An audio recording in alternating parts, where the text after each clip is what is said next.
Hello అండి, అందరికీ నమస్తే. Good morning. నేను మీ శ్రీనివాస్ని. న్యూస్ అనాలిసిస్ వీడియోకి స్వాగతం. Sorry for delay.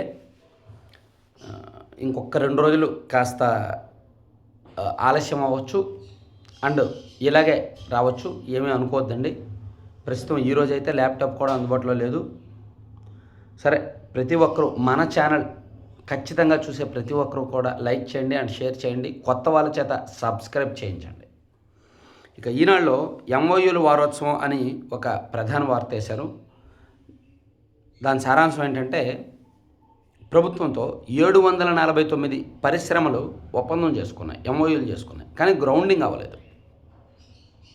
సో అలా ఒప్పందం చేసుకొని గ్రౌండింగ్ అవ్వని సంస్థలన్నింటితో కూడా ప్రభుత్వ ప్రతినిధులు, అధికారులు ఈ వారం రోజుల పాటు, ఇవాళ నుంచి శనివారం వరకు ప్రత్యేకంగా భేటీ అవుతారనమాట.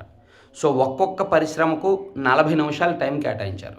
వాళ్ళతో భేటీ అయ్యి గ్రౌండింగ్ అవ్వట్లేదు కదా, ఎందుకు అవ్వట్లేదు, ఈ రీజన్ ఏంటి అనేది తెలుసుకొని వాళ్ళకి కావాల్సిన ఏమైనా అసౌకర్యం ఉన్నా, లేదంటే భూసేకరణ చిక్కులున్నా, న్యాయపరమైన అంశాలు ఉన్నా, ఏమున్నా సరే సమస్య స్పాట్లో పరిష్కరించి ఆ పరిశ్రమలు గ్రౌండింగ్ అయ్యేలా చేయబోతున్నారనమాట. అది దీని లక్ష్యం. ఇది ఖచ్చితంగా ఒక వినూత్న కార్యక్రమం. ఇప్పుడు ప్రభుత్వం ఒప్పందం చేసుకోవడం వేరు, దాన్ని గ్రౌండింగ్ చేయడం వేరు. ఒక పరిశ్రమ గ్రౌండింగ్ అవ్వడానికి ఎన్నో సమస్యలు ఉంటాయి. సో వాటన్నింటినీ కూడా పరిష్కరిస్తూ ప్రభుత్వం ఒక ప్రత్యేకమైన నిర్ణయం తీసుకుంది. రాష్ట్రంలో పరిశ్రమల గ్రౌండింగ్ కోసం వినూత్న కార్యక్రమానికి ప్రభుత్వం శ్రీకారం చుట్టనుంది. సోమవారం నుంచి వారం రోజుల పాటు అవగాహన ఒప్పందాల వారోత్సవాన్ని నిర్వహించనుంది. రాష్ట్ర ప్రభుత్వంతో ఎంఓయూ కుదుర్చుకున్న పారిశ్రామికవేత్తలతో రోజుకు కొందరు చొప్పున వారం రోజుల పాటు సమావేశమై యూనిట్ల గ్రౌండింగ్ను వేగవంతం చేసే దిశగా కసరత్తు చేయనుంది. ప్రభుత్వ పరిధిలో పరిష్కరించే అవకాశం ఉన్న సమస్యలపై వెంటనే నిర్ణయం తీసుకోనుంది. సో ఇవి చాలా కీలకమైన అంశం. మనం చాలా సందర్భాల్లో చెప్పుకున్నాం. 1000 సంస్థలు, 1000 పరిశ్రమలు ఒప్పందం చేసుకున్న వాటిలో కనీసం 10% గ్రౌండింగ్ అవ్వడానికి చాలా చిక్కులు వస్తాయి. సో ఇప్పుడు అదే సమస్య ఉంది. సో దాని పరిష్కారం దిశగా ప్రభుత్వం అడుగులు వేసి వారోత్సవం నిర్వహించబోతుంది అన్నమాట. ఇక ఈరోజు 5 రాష్ట్రాలు, అంటే 4 రాష్ట్రాలు అండ్ కేంద్రపాలిత ప్రాంతం పుదుచ్చేరి, ఈ 5 రాష్ట్రాల ఫలితాలు, ఎన్నికల ఫలితాలు రాబోతున్నాయి. సో మనం నిన్న మన ఛానల్లో వీడియో కూడా చేసాం, ఏ రాష్ట్రంలో ఎవరు గెలిచే అవకాశం ఉందని. మళ్ళీ చెప్తున్నా, వెస్ట్ బెంగాల్లో బీజేపీ గెలిచే అవకాశం ఉంది, తమిళనాడులో డిఎంకే గెలిచే అవకాశం ఉంది, కేరళలో యూడిఎఫ్ కూటమి గెలిచే అవకాశం ఉంది, పుదుచ్చేరి అండ్ అస్సాంలో 2 చోట్ల కూడా ఎన్డీఏ మంచి మెజార్టీతో గెలిచే అవకాశం ఉంది. సో ఇది మన ఫైనల్ అనమాట. ఇన్నాళ్ళు రకరకాల సర్వేలు, రకరకాల అధ్యయనాలు, రకరకాల విశ్లేషణలు అవి ఎవరెవరో చెప్పా, కానీ ఇప్పుడు ఫైనల్ నా అంచనా చెప్తున్నాను ఇది. సో అది పక్కన, ఈరోజు మధ్యాహ్నం 12-12:30 కల్లా రిజల్ట్స్ వచ్చేస్తాయి. ఇక అది పక్కన పెడితే, నలుమూలలకు జలాశయాల ఫలాలు. 7 ప్రాధాన్య ప్రాజెక్టులకు 11,496 కోట్లు అవసరం. పోలవరానికే 5,108 కోట్లు. ఆ మేరకు కేంద్రం భరోసా. 6,388 కోట్లు రాష్ట్రం భరిస్తే కీలక ప్రాజెక్టుల సాకారం. దీని సారాంశం ఏంటంటే, రాష్ట్రంలో త్వరగా పూర్తయ్యే సాగునీటి ప్రాజెక్టులకు అవసరమైన నిధులను సమకూర్చి అన్ని ప్రాంతాల్లోనూ వాటి ఫలితాలను రాబట్టాలని ప్రభుత్వం యోచిస్తోంది. ఇందులో భాగంగా రాయలసీమ నుంచి ఉత్తరాంధ్ర వరకు కీలక ప్రాజెక్టులకు ఎన్ని నిధులు ఖర్చు చేస్తే త్వరగా ఫలితాలు అందుతాయో లెక్కలేసి వాటిని సాకారం చేసే దిశగా ప్రణాళిక రూపొందిస్తోంది. కొత్త ఆర్థిక సంవత్సరం ప్రారంభమైన నేపథ్యంలో పోలవరం, వెలుగొండ తొలి దశలో ప్రాజెక్టు పనులు పూర్తి చేయడం సహా మరో 5 ప్రాజెక్టుల నిర్మాణానికి 11,496 కోట్లు అవసరమని జలవనరుల శాఖ అంచనా వేసింది. సో మొత్తం మీద 6 ప్రాజెక్టులు అండి. వీటికి కాస్త ఖర్చు చేస్తే పూర్తవుతాయని ప్రభుత్వం భావించి పోలవరం తొలి దశ, వెలుగొండ తొలి దశ, హంద్రనేవా సుజల స్రవంతి, చంద్రపూడి ఎత్తిపోతల, తారకరామ తీర్థసాగరం, మహేంద్ర తనయ రిజర్వాయర్ అండ్ హిరమండలం ఎత్తిపోతల, ఈ ప్రాజెక్టులన్నీ కూడా చివరి దశలో ఉన్నాయి. కొంచెం ఖర్చు చేస్తే పూర్తవుతాయని ప్రభుత్వం భావించి వాటిని పూర్తి చేయడానికి రెడీ అవుతున్నారు. అది పక్కన పెడితే, నీట్ ఎగ్జామ్ నిన్న జరిగింది. అంటే వైద్య విద్యలోకి ఎంట్రన్స్ ప్రవేశ పరీక్ష నిన్న జరిగింది. గత ఏడాదితో పోలిస్తే సులువుగానే నీట్ కట్ ఆఫ్ మార్కులు పెరిగే అవకాశం ఉంటుందని నిపుణులు. రాష్ట్రంలోని 180 కేంద్రాల్లో ప్రశాంతంగా పరీక్ష. దేశవ్యాప్తంగా ఆదివారం నిర్వహించిన నీట్ 2026 ప్రశ్నాపత్రం గత ఏడాదితో పోలిస్తే సులువుగానే ఉందని నిపుణులు అభిప్రాయపడ్డారు. వృక్ష, జంతు, రసాయన, భౌతిక శాస్త్రాల్లో ప్రశ్నలు మధ్యస్థంగా ఉన్నాయని పేర్కొన్నారు. ఎక్కువ ప్రశ్నలు జత చేసేలా, అధిక సమయం తీసుకునేలా ఉన్నాయని చెప్పారు. చాలా ప్రశ్నలు సులువుగా, మరికొన్ని కష్టంగా ఉన్నాయని విద్యార్థులు అభిప్రాయపడ్డారు. సో ఇది నిన్న నీట్ ఎగ్జామ్ జరిగింది, అదొకటి రాశారనమాట ఈనాడులో. ఇక మరో కీలకమైన అంశం చూసుకుంటే, ఉన్న మందులే రాయండి, ప్రభుత్వ ఆసుపత్రులకు మౌఖిక ఆదేశాలు. ఒకే నెలలో కోట్లలో మాత్రలు కేటాయింపుపై విచారణకు కమిటీ. పాపం ప్రభుత్వ ఆసుపత్రుల్లో మందుల్లో కొన్ని అంటే రెగ్యులర్గా ఇచ్చే బీపీ, షుగరు, జ్వరము, పెయిన్ కిల్లర్స్ అవి మాత్రమే ఉన్నాయి, యాంటీబయాటిక్స్ అవి మాత్రమే ఉన్నాయి, ఇతరత్ర మెడిసిన్స్ లేవు. సో అందుకని ఆసుపత్రిలో ఏమేమి మందులు ఉన్నాయో అవే రాయండి, లేనివి రాయొద్దు. లేనివి రాస్తే వాళ్ళు బయటకు వెళ్ళి కొనుక్కోవాల్సి వస్తుంది. సో ఆ పరిస్థితి తీసుకురావద్దు అని చెప్పి ప్రభుత్వ ఆసుపత్రిలో ఉన్న వైద్యులందరికీ కూడా రాష్ట్ర ప్రభుత్వ ఉన్నతాధికారులు మౌఖిక ఆదేశాలు జారీ చేశారు. ప్రభుత్వ ఆసుపత్రులను కొన్నాళ్లుగా మందుల కొరత వేధిస్తోంది. మొత్తం 712 రకాల మందుల్లో 176 రకాల ఆసుపత్రులకు మందులు అందట్లేదు. సెంట్రల్ డ్రగ్ స్టోర్లలోని బఫర్ నిల్వలు సైతం తగ్గాయి. లోకల్ పర్చేస్ కింద సర్దుబాటు సవ్యంగా సాగడం లేదు. అందుబాటులో అంటే ఎక్కడా కూడా అందుబాటులో ఉండట్లేదు. ప్రభుత్వం ప్రత్యేకంగా తయారు చేయిస్తుంది అనమాట ఈ మెడిసిన్స్, అవి కూడా సప్లై సరిగ్గా జరగట్లేదు. సో అందుకని ఏవైతే అందుబాటులో ఉన్నాయో అవే రాయండి, అన్నీ రాయొద్దు అని చెప్పి అధికారులు వైద్యులకు చెప్పారంట. ఇక వాతావరణం ఎలా ఉన్నా స్పష్టంగా చిత్రాలు, విజయవంతమైన దృష్టి ఉపగ్రహ ప్రయోగమని మరో వార్త ఈనాడులో వేశారు. దృష్టి అనే ఒక ఉపగ్రహాన్ని ప్రయోగిస్తే సక్సెస్ అయిందని వేశారు. తర్వాత నెట్ స్లో ఉంది. సాక్షిలో చూసుకుంటే వెలగపూడి ప్యాలెస్లో భూమాయాజాలం అని రాజధాని ప్రాంతంలో సీఎం కోడలు నారా బ్రాహ్మణి 25,000 చదరపు గజాలు కొనుగోలు. ఆ ప్లాటులో 100 కోట్లతో అత్యాధునిక ప్యాలెస్ నిర్మిస్తున్న చంద్రబాబు కుటుంబం. ఆ ప్లాటు దక్షిణం వైపు 3,670 గజాల రెసిడెన్షియల్ స్థలం ఖాళీగా ఉన్నట్టు రిజిస్ట్రేషన్ డాక్యుమెంట్లో స్పష్టీకరణ. నారా బ్రాహ్మణి ఆ ప్లాట్ను కొనుగోలు చేశాక ఆ ఖాళీ స్థలాన్ని హరిత ప్రాంతంగా మార్చేసిన సిఆర్డీఏ. రెసిడెన్షియల్ స్థలం ఖాళీ ప్రాంతంగా ఉండుంటే అక్కడ మరికొందరు రైతులకు ప్లాట్లు ఇచ్చే అవకాశం. ఆ ప్రాంతంలో మరెవరికి ప్లాట్లు ఇవ్వకూడదనే ఈ ఎత్తుగడ. తద్వారా గజానికి 50,000 చొప్పున సిఆర్డీఏకు 18.35 కోట్ల నష్టం. 2015 జనవరి 3న జారీ చేసిన భూ సమీకరణ నోటిఫికేషన్లో 163(b)లో ఎకరం భూమిని శ్మశానంగా చూపిన సిఆర్డీఏ ఆ భూమిని తనదిగా పేర్కొన్న కంచర్ల శాంతికిరణ్ బదులుగా 1000 గజాల రెసిడెన్షియల్ స్థలం కేటాయింపు. ఏదో గట్టిగానే ఇచ్చారండి, వెలగపూడి ప్యాలెస్ అంట. సో చంద్రబాబు నాయుడు గారు వెలగపూడిలో ప్యాలెస్ నిర్మించుకుంటున్నారు. ఆయన రాజధాని ప్రాంతంలో ఇల్లు నిర్మించుకున్న సంగతి అందరికీ తెలిసిందే. సో దాన్ని వెలగపూడి ప్యాలెస్ అని వైసీపీ సాక్షి మీడియా వాళ్ళు పెట్టారు. దానికి కారణం ఏంటంటే ప్యాలెస్ అంటే నాకు తెలిసి దేశంలోనే అత్యధిక ప్యాలెస్లో ఉన్న వ్యక్తి జగన్మోహన్ రెడ్డి గారు. ఆయనకు బెంగళూరులో యలహంక ప్యాలెస్ ఉంది, హైదరాబాద్లో లోటస్ పాండ్ ప్యాలెస్ ఉంది, అండ్ విజయవాడ దగ్గర తాడేపల్లిలో తాడేపల్లి ప్యాలెస్ ఉంది. ఇలా ప్రతి చోట ఆయనకు ప్యాలెస్లు ఉన్నాయి.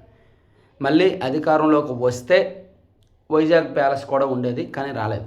సో ఆయనకు అందరూ ప్యాలెస్లు అంటారు కాబట్టి వైసీపీ వాళ్ళు చంద్రబాబు గారికే ప్యాలెస్లు ఉన్నాయి అనేది ఒక ప్రచారం క్రియేట్ చేసి వెలగపూడి ప్యాలెస్లో భూమాయాజాలం అని ఒక పెద్ద వార్త రాశారు. ఇక మరో వార్త, పచ్చమూకల పాశవికం.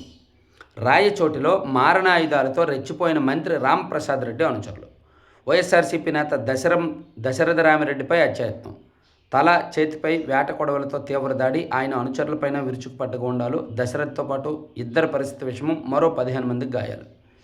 సో రాయచోటి గతంలో ఎప్పుడో జరిగే ఫ్యాక్షన్ రాజకీయాలు అండ్ ఇటువంటి, కానీ ఇప్పుడు ఈరోజు నిన్న జరగడం కూడా కొంచెం ఇబ్బందికర అంశమే. ఇక కాంట్రాక్ట్ ఉద్యోగులకు జీతాలు లేవని ఒక వార్త రాశారు. అండ్ బెంగాల్ పైన అందరి దృష్టి, పశ్చిమ బెంగాల్ సహా తమిళనాడు, కేరళ, అస్సాం, పుదుచ్చేరిలో నేడే కౌంటింగ్. అదే ఈరోజు రిజల్ట్స్ రాబోతున్నాయి కదా, అదొకటి సాక్షిలో వేశారు. ఇక 5,000 కోట్ల కొండను కొట్టేస్తున్నారు. సైదాపురం క్వార్ట్జ్ మైకా గనుల్లో మరో భారీ లూటీ అని నెల్లూరు జిల్లా సైదాపురంలో క్వార్ట్జ్ గనులు ఉన్నాయి కదా, సో వాటిలో అక్రమ తవ్వకాలు జరుగుతున్నాయి. లీజు అనుమతులు రాకముందే అక్రమ తవ్వకాలు. ఇప్పటికే 30,000 టన్నుల ఖనిజం అక్రమంగా తవ్వకం. ఇందులో ఆంతర్యం ఏంటి? సదరు అమాత్యుడు ఎలా ఒప్పుకున్నారు? అటవీ పర్యావరణం తన ప్రాణమంటూ లెక్చర్లు ఇస్తూ ఇలా ఎలా చేశారు? ఈ దోపిడీలో 100 కోట్లు చేతులు మారిన వైనం. నెల్లూరు ఎంపీ ముఖ్య అనుచరుడి ద్వారా సొమ్ము సమర్పణ అని ఒక పెద్ద వార్త రాశారండి సాక్షిలో. సో నెల్లూరులో క్వాడ్జ్ గట్టిగా జరుగుతోంది. ఇందులో కీలక నేతకు నెలకు సుమారుగా ఒక 15 నుంచి 20 కోట్లు వెళ్తున్నట్టుగా వార్తలు వస్తున్నాయి. సరే, అది పక్కన పెడితే అది ఏకపక్ష కమిషన్. చంద్రబాబుకు అనుకూలంగా దినేష్ కుమార్ నివేదిక. టీటీడీ మాజీ చైర్మన్ భూమన కరుణాకర్ రెడ్డి మండిపాటు. తిరుమల లడ్డూలో జంతు కొవ్వు కలవలేదని సిబిఐ సిట్ తేల్చింది. అయినా మమ్మల్ని దోషులుగా చూపించేందుకు కుట్ర జరుగుతోంది. చంద్రబాబు కంటే ముందుగానే ఎల్లో మీడియాకు నివేదిక. 2 రోజులుగా వాస్తవాలకు విరుద్ధంగా కథనాలు. నిన్న మొన్న 2 రోజుల నుంచి ఈనాడు ఆంధ్రజ్యోతిలో వరుసపెట్టి కథనాలు వస్తున్నాయి కదా ఈ కల్తీ నెయ్యి మీద. సో కల్తీ నెయ్యిలో ధర్మారెడ్డి గారి పాత్ర, అనిల్ సింఘాల్ పాత్ర అండ్ సుబ్బారెడ్డి గారి పాత్ర. సో దీనిలో దినేష్ కుమార్ నివేదిక సారాంశంగా ఇస్తున్నారనమాట. సో దాని మీద భూమన కరుణాకర్ రెడ్డి గారు ఒక ప్రెస్ మీట్ పెట్టి ఇదంతా కూడా ఏకపక్షంగా జరుగుతుంది. సో చంద్రబాబు గారు ఏం కోరుకున్నారో అదే కమిషన్ నివేదిక ఇస్తోంది. దాని ఆధారంగా ఎల్లో మీడియాలో వార్తలు రాస్తున్నారని చెప్పి భువన కరుణాకర్ రెడ్డి గారు ఒక ప్రెస్ మీట్ పెట్టారు. ఇక గత ప్రభుత్వ సంస్కరణల వల్లే 10లో ప్రభంజనం. 10వ తరగతి ఫలితాల్లో 596 మార్కులతో ప్రభుత్వ పాఠశాలల విద్యార్థుల ప్రతిభ. వైఎస్ జగన్ ప్రభుత్వ హయాంలో సమకూరిన వసతులతో మెరుగైన ఫలితాలు. నాడు నేడులతో ప్రభుత్వ పాఠశాలలో పూర్తి స్థాయిలో మౌలిక వసతులు. సో 596 మార్కులు వచ్చాయి కదా ప్రభుత్వ పాఠశాలల్లో విద్యార్థులకు, అది తమ క్రెడిటే అని చెప్పి వైసీపీ వాళ్ళు క్లెయిమ్ చేసుకుంటూ ఒక వార్త రాశారు. ఇక వెన్నుపోటుదారు రాధాకృష్ణ. ఏబిఎన్ రాధాకృష్ణకు వైఎస్ఆర్సీపీ ప్రధాన కార్యదర్శి నందమూరి లక్ష్మీ పార్వతి బహిరంగ లేఖ రాశారు. రాధాకృష్ణ, నీ బాస్కి నీకు రామోజీకి వెన్నుపోటుదారులనే బిరుదు చరిత్ర పుటల్లో శాశ్వతంగా ఉండిపోతోంది. ఎందుకురా బతుకంతా అబద్ధాలతో బతుకుతారు అంటూ మండిపడ్డారు. రామోజీరావు గారు చనిపోయి దాదాపుగా 3 ఏళ్ళు అవుతుంది. అయినా సరే ఈ లక్ష్మీ పార్వతి పాపం వైసీపీ వాళ్ళు నెలకు ఆమెకు 3 లక్షలు ఇస్తారు ఆమె మీడియాతో మాట్లాడడానికి. అఫ్కోర్స్ ఆమెతో పాటు మరో కొంతమందికి ఇస్తారన్నమాట. అధికార ప్రతినిధులు అండ్ ప్రధాన కార్యదర్శులు కొంతమందికి పార్టీ నుంచి శాలరీస్ వెళ్తాయి. వాళ్ళ పని ఏంటంటే వారానికి ఒకసారో వారానికి 2 సార్లు ప్రెస్ మీట్ పెట్టి టీడీపీని తిట్టాలి. లోకేష్ గారిని, చంద్రబాబు గారిని అండ్ టీడీపీ మీడియాని తిట్టాలి. అదే పని. ఇక అమరావతిపై అసంబద్ధ లెక్కలు. కూటమి ప్రభుత్వం అధికారంలో వచ్చాక అమరావతికి సంబంధించి తీసుకుంటున్న నిర్ణయాలు రాజధానికి మేలు చేసేలా లేవని, తాజాగా కేబినెట్ భేటీలో ఆమోదించిన 3 అంశాలే ఇందుకు నిదర్శనమని రాయలసీమ మేధావుల ఫోరం సమన్వయకర్త పురుషోత్తమ రెడ్డి స్పష్టం చేశారు. సో అమరావతి విషయంలో లెక్కలన్నీ కూడా అసంబద్ధంగా ఉంటున్నాయి అని ఆయన ప్రెస్ మీట్ పెట్టి చెప్పారు. సో సాక్షి కూడా పక్కన పెట్టి ఒక్కసారి ఆంధ్రజ్యోతి చూద్దాం. ఆంధ్రజ్యోతిలో ఫారెన్సిక్తో నేరాలకు బ్రేక్. అమరావతిలో అంతర్జాతీయ స్థాయి forensic science lab ready. So మీకు తెలిసే ఉంటుంది అమరావతిలో ఒక ఫారెన్సిక్ సైన్స్ ల్యాబ్ నిర్మిస్తున్నారు అని. సో అది పూర్తయిందంట. 5 ఎకరాల్లో 5 భవనాల నిర్మాణం పూర్తి చేశారు. త్వరలోనే దీన్ని ప్రారంభించబోతున్నారు. అదొకటి వేశారు. అండ్ కొత్త చరిత్ర పాత ఫలితమా 4 రాష్ట్రాలు అండ్ పుదుచ్చేరి ఓట్ల లెక్కింపు అంశం మీద ఒకటి వేశారు. అలాగే మన బంగారం మన దేశానికి 2025-26లో 1,86,000 కిలోల పసిడిని విదేశీ బ్యాంకుల నుంచి తీసుకొచ్చిన ఆర్బీఐ. విదేశాల్లో మన బంగారం ఎక్కడెక్కడైతే ఉందో వాటిని ఆర్బీఐ మళ్ళీ తీసుకొచ్చేసి మన దేశంలో పెట్టిందంట. సో గతంలో ఎప్పుడూ కూడా విదేశాల్లో తాకట్టు పెట్టిన బంగారాన్ని తీసుకురాలేదు, ఇది ఫస్ట్ టైం అని అదొకటి రాశారు. ఇక ఐటీ దిగాలు, కొత్త ఉపాధి జిగాలు. సో విద్యార్థులు కొత్తగా ఇంటర్మీడియట్ పూర్తి చేసుకొని ఇంజనీరింగ్కి వెళ్తున్న వాళ్ళకి ఇదో హెచ్చరిక. ఐటీకి ఫ్యూచర్ లేదు. ఎవరు కూడా సిఎస్ఈ, ఐటీ మేము సాఫ్ట్వేర్లు అయిపోతాము అనే భ్రమలోకి అయితే వెళ్ళొద్దు. ఏఐ ఫ్యూచర్ అంతా ఏఐదే. సో ఏఐలోకి వెళ్ళండి, లేదా రోబోటిక్స్, లేదా ఏరోనాటికల్ సైన్స్, ఇలా కొత్త రంగాల్లోకి వెళ్ళండి, అవి ఎంచుకోండి. అంతే తప్ప మేము సాఫ్ట్వేర్ ఇంజనీర్లు అయిపోతాం, వారంలో 5 రోజులే పని, కూర్చొనే పని చేయొచ్చు, లక్షల్లో వేతనం వస్తుంది అనే భ్రమలో అయితే ఉండొద్దు. ఎందుకంటే సాఫ్ట్వేర్ వాళ్ళ ఉద్యోగాలే పోతున్నాయి. ఇక మామిడి ధర డమాల్ అని చెప్పి మరో వార్త రాశారు. గత ఏడాది కూడా మామిడికి ధర లేదు, ఈ సంవత్సరం కూడా అదే పరిస్థితి ఉందంట. ఇక తుపాకులతో వచ్చి నగల దుకాణంలో దోపిడీ. కరీంనగర్లో నడిబొడ్డున పట్టపగలే ఘటన. సో నిన్న కరీంనగర్లో ఒక నగల దుకాణంలో దోపిడీ జరిగింది. ఒక 4 వ్యక్తులు తుపాకీలతో వచ్చి అక్కడ ఉన్న అందరినీ బెదిరించి నగలు దోచుకుపోయారనమాట. అది సీసీ కెమెరాలు ఫుటేజ్లు కూడా రిలీజ్ అయ్యాయి. అదొకటి రాశారు. ఇక పవన్ మ్యాజిక్ భేష్, గ్రామీణాభివృద్ధి కోసం వినూత్న కార్యక్రమాలు, సరికొత్త మ్యాజిక్ డ్రైన్లతో పారిశుధ్యం మెరుగు అని పివి సింధు ఒక ప్రశంస. అంటే పవన్ కళ్యాణ్ గారి పనితీరు బాగుంది, ఈ మ్యాజిక్ డ్రైన్లు బాగున్నాయి, నేను ఇంతకుముందు ఎక్కడా చూడలేదు అని చెప్పి ఆమె ఒక ప్రశంసించారనమాట. పోస్ట్ చేశారు సోషల్ మీడియాలో. అది కూడా ఆంధ్రజ్యోతిలో హైలైట్ చేశారు. సో ఇవ్వండి పత్రికల్లో వచ్చిన కీలకమైన వార్తాంశాలు అయితే ఇవి. చివరి వరకు చూసిన ప్రతి ఒక్కరికి ధన్యవాదాలు. మరిన్ని కీలకమైన అంశాలు అండ్ 5 రాష్ట్రాల ఎన్నికల ఫలితాలు, వాటి అనాలిసిస్ అంతా కూడా నెక్స్ట్ వీడియోలో చూద్దాం. Thank you.